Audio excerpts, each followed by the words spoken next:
this story that are different from your life. What your life is like here, what your culture is like, okay?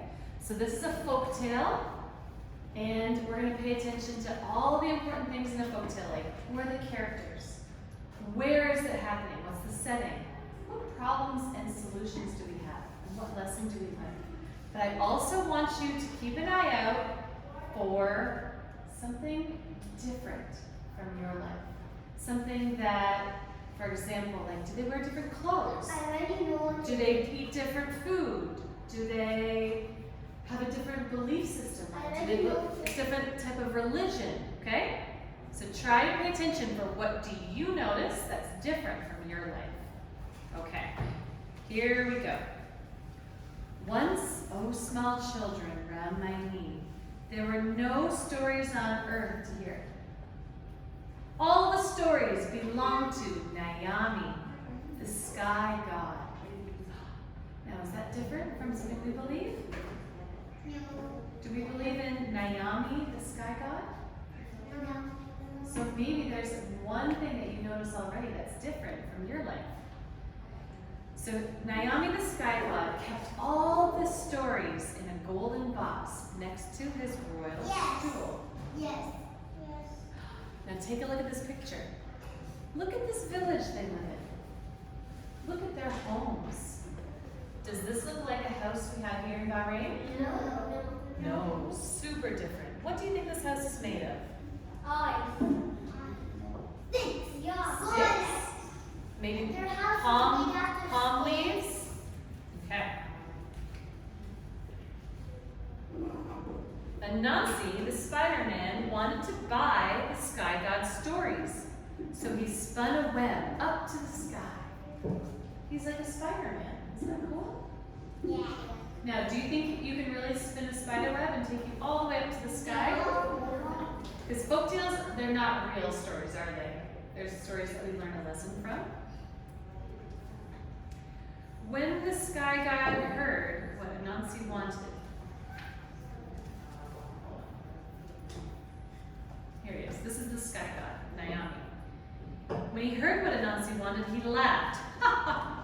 The price of my stories is that you bring me Osibo, the leopard of terrible teeth, Mboro, the hornet who stings like fire, and Moyasha, the fairy who men never see.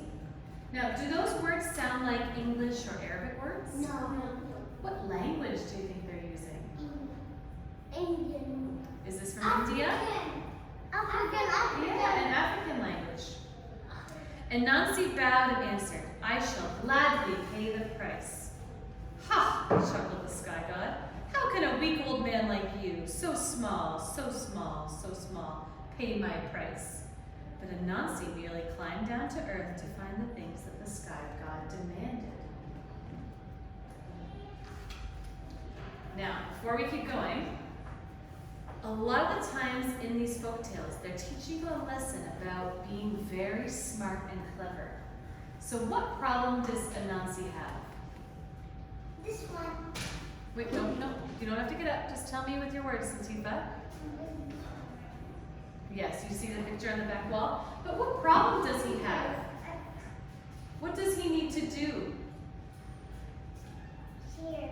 He's trying to get all the stories, because there's no stories in the world. What does he have to do, though? What challenge does he have to face? This one, let me show you. No, you don't need to show me on the back picture. Look at the board. Look at the photo that's up here. The person that's orange. Who does he need to what does he need to do, though? What challenge did the god to give him? He said, you have to bring back a leopard and hornets. Let's go back. Leopard and hornets. No, we don't have a picture of them. And a fairy. Okay? So that's his problem. Now, the lesson they often try to teach you is if you're very clever and smart, you might be able to trick people that are more powerful. Okay. Anansi ran along the jungle path. Ooh, so there's a clue about our setting. Where is this story taking place? In the jungle. Yeah. He ran along the jungle path until he came upon Osibo, the leopard of terrible teeth. "Oh, Anansi," said the leopard, "you're just in time to be my lunch." Anansi replied fast, "As for that, what will happen will happen. But first, let us play the binding game." The leopard, who was fond of games, asked, "How is it played?" "With vine creepers," explained Anansi. "I will bind you by your foot and foot. Then I will untie you and you can tie me up." Do you think he's going to trick him? Yeah. "Very well," growled the leopard, who planned to eat Anansi as soon as it was his turn to bind him. So Anansi tied the leopard up by his foot with a vine creeper. Then he said, "Now, Osibo, you are ready to meet the sky god." And he hung the tied leopard in a tree in the jungle. So did he trick that leopard? Yeah. Is Anansi clever? Yes. Next, Anansi cut a frond from the banana tree and filled a calabash with water. Now this is something important to know too. When you are talking about another place, do we have banana trees here in Bahrain? Do you know what a calabash is? So here's two more things that are different because this story comes from a different place in the world. They have different food and different things they use. Like here, this thing that the man is holding is the calabash. And it's like a gourd, which is like a big vegetable. And they scoop out all the inside and they dry it and it becomes a container like a jug of water. Okay, so that's special from that place in the world. So he takes a frond from the banana tree and fills a calabash with water. He crept through the tall grass until he came to the nest of Mamboro, the hornets who sting like fire. Anansi held up the banana leaf over his head like an umbrella, and he poured some of the water in the calabash over his head. Sorry, I'm not writing that one yet. The rest he emptied over the hornet's nest and cried, "It's raining! It's raining! Should you not fly into my calabash so that the rain will not tatter your wings?" Thank you, hummed the hornets, and they flew into the calabash. Anansi quickly stopped the mouth of the gourd. "Now, Mbora, you are ready to meet the sky god," said Anansi, and he hung the calabash full of hornets onto the tree next to the leopard. So did he trick the hornets as well? He made it seem like it was raining, but it wasn't, was it? So now we know Anansi is very clever, and he's solving all of his problems by being very clever. Okay, let's see what he does next. Do you remember what he's supposed to catch next? The fairy. Anansi now carved a little wooden doll holding a bowl. He covered the doll from top to bottom with sticky latex gum. So the doll is very sticky now. Then he filled the doll's bowl with pounded yams. And if you take a look, right here in the picture, these are yams. They're just like sweet potatoes. And again, that's something that's very popular to eat. That's one of their foods that they eat where this story takes place.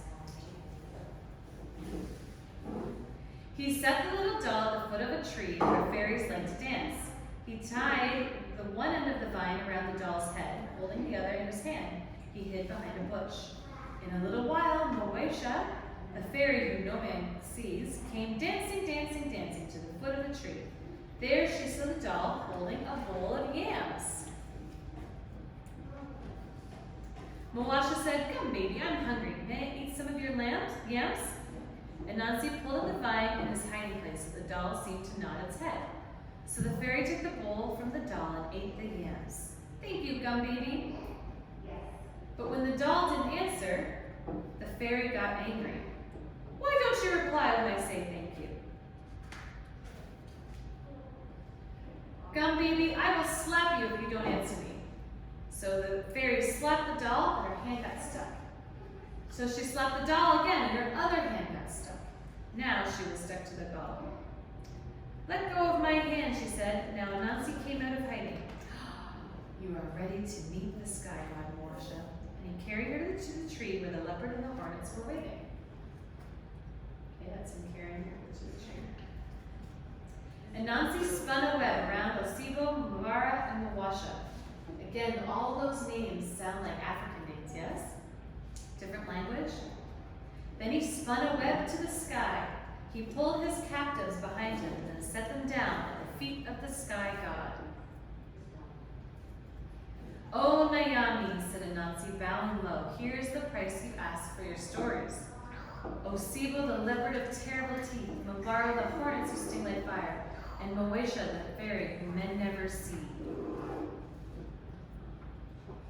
That is a picture of the calabash, just so everybody can see it. Nayami, the sky god, called together all of the other nobles of his court and addressed them in a loud voice. Little Anansi, the Spider-Man, has paid me the price I asked for your stories.